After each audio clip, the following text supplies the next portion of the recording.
Приветствуем! Сегодня у нас, так сказать, глубокое погружение в историю Хань Ли. Это молодой ученик лекаря, помните? Да, и жизнь у него, конечно, полна неожиданностей. Мы посмотрим на главы с 21 по 30, опираясь на материалы с канала Chronicles Voice. Попробуем разобраться в хитросплетениях доверия, выживания, ну и скрытых мотивов. Ага. Начнем с такого довольно драматичного момента – спасения старшего ученика Ли. Оно ведь чуть не стоило Хань Ли жизни. Да, вот этот эпизод сразу задает тон всей истории, мне кажется. Помощь тут может быть смертельно опасной. Интересно, как герои вообще с этим справляются. Итак, картина. Хань Ли находит Ли Фэйю, он тяжело ранен. Дает ему обезболивающее. Ну, вроде как доброе дело. Чисто по-человечески, да. Но тот, едва оправившись, приставляет меч к горлу. Это что вообще? Шок, паника. Ну, скорее это страх. Животный страх. Ли Фэйю ведь принял эту, пилюлю извлечения сущности. Опасная штука. То есть он боялся, что Хань Ли его выдаст. Именно. Боялся разоблачения больше, чем был благодарен. Это вот, знаешь, хорошо показывает, что инстинкт выживания там. Он часто главнее всего. Понятно? А Хань Ли, хоть и в шоке, но реагирует прагматично. Клянется молчать, прикидывает риски. Там еще упоминается про закатанный рукав, какой-то скрытый план у него был. Интересно. Ну, клятву он сдержал, выжил. Хотя и с порезом на шее остался. На память, так сказать. Да, такое себе напоминание. И вывод для себя сделал. Не лезть на рожон, не помогать, пока не поймешь, что к чему. Верно. И тут же Ли Фэйю ему обещает помощь в будущем. А Хань Ли соглашается достать еще обезболивающего. Похоже на начало такого непростого союза. Да, именно вынужденного союза. Чисто по расчету. Хань Ли видит в этом какую-то стратегическую выгоду, возможно. Ну, союзник Фильне не помешает. Но осадочек-то остался, наверняка. Безусловно. И вот, оставшись один, Хань Ли там тоскует по дому, думает о своем. И тут с ним происходит что-то странное. Да, этот момент с амулетом. Он гладит амулет удачи, и вдруг приступ. Он думает, это огненное отторжение. А источник говорит, что это была не болезнь, а именно ментальная атака. Проникающий в сердце дьявол. Внутренний демон, испытание такое. Серьезно? Да. И амулет его спасает. Но самое интересное, его сила вдруг подскакивает до пика 3-го уровня культивации. Ого, просто так? Вот вопрос.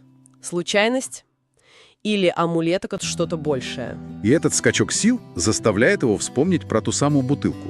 Загадочную с зеленой жидкостью, которую он давно нашел. Ага. И первый же опыт с ней, мягко говоря, неудачный. Да уж. Кролики, выпившие разбавленную жидкость, раздуваются и взрываются. Ужас. Первая мысль — яд какой-то страшный. А потом, совершенно случайно, он проливает жидкость на травы. И они за ночь вырастают и созревают. Невероятно быстрый рост. Вот тут-то и происходит поворот. То есть то, что казалось ядом, оказывается сокровищем. Да, прям вот классика. Хань Ли начинает экспериментировать, но уже осторожнее. Капля жидкости, и травы как будто на 100 лет старше становятся. Удивительно. Но есть и загвоздка. Жидкость вне бутылки исчезает, а пополняется она только ночью, под светом луны и звезд. И медленно. Понятно, то есть ресурс ограниченный. Но он использует эти состаренные травы, создает крутые лекарства там, гранула желтого дракона, порошок чистого духа. И это помогает ему прорваться уже на 4-й уровень культивации. Сила растет, чувства обостряются. Да. И вот тут начинаются подозрения.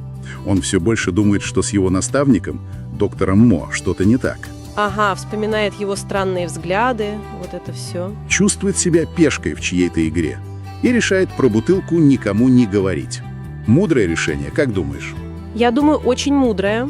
Это интуиция, это недоверие к учителю, это ключевой момент. Сила обостряет не только чувства, но и, видимо, чутье на опасность. В его мире это необходимо. И чутье не подводит. Доктор Мо возвращается, выглядит больным, изможденным, и не один, а с каким-то типом в черном. Мрачная картина. Хань Ли пытается скрыть свой прогресс, свой 4-й уровень. Но Мо его раскалывает моментально. Просто раз и обездвиживает ученика. Показывает силу, которую никто не ожидал. И выкладывает все. И вот тут-то самый шок. Оказывается, Мо всего 37 лет. Да, а выглядит стариком. Это плата за опасную технику, которая вернула ему часть силы. И он не просто доктор Мо, а Мо Журен. Тот самый рука демона, знаменитый мастер, Он самый. которого предали и отравили. Невероятно. И самое страшное, зачем он вернулся? Чтобы выжить, ему нужна жизненная сила Хань Ли. Именно Хань Ли, достигшего 4-го уровня стиля Вечной Весны. То есть он искал его специально? Да, годами искал детей с редкими духовными корнями. Это предрасположенность к культивации. И нашел Хань Ли. У Мо времени почти нет. Год максимум. Весь путь Хань Ли был подготовкой. Жертвы. Вот это поворот. Спасение обернулось союзом с врагом, случайность открытием века, а годы тренировок оказались частью чужого плана. Кошмар. Да, Хань Ли буквально в ловушке. Собственный учитель его подставил. И что теперь? Вот какой вопрос возникает, исходя из всего этого, у моря отчаяния и сила. Ну и у Хань Ли есть козыри, бутылка, новые способности, находчивость. Какие у него вообще варианты? Как он может использовать свои тайные знания вот в этой, казалось бы, совершенно безвыходной ситуации? Вот это действительно интересный вопрос для размышлений. Шансы кажутся нулевыми, но, зная Хань Ли, возможно, не все так просто. Есть над чем подумать определенно.